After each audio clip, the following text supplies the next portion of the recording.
గంఫోథెర్స్ ఈ పైన ఉండేటువంటి చిత్రాన్ని ఒకసారి చూడండి. దీంట్లో ఏనుగుకు 4 దంతాలు ఉంటాయి.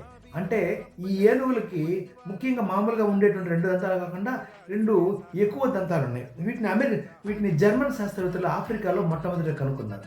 కానీ గొప్పతనం ఏమంటే భారతీయ సనాతన సాంప్రదాయంలో వీటి గురించి ప్రస్తావన ఉంది. అది ఎక్కడా అంటే వాల్మీకి రామాయణంలో సుందరకాండలో హనుమంతుడు శ్రీలంక పోయి పరిశీలిస్తే అక్కడ అతను ఈ గంఫోథెరస్ అనేటువంటి 4 దంతాల ఏనుగులు చూడడం జరిగింది.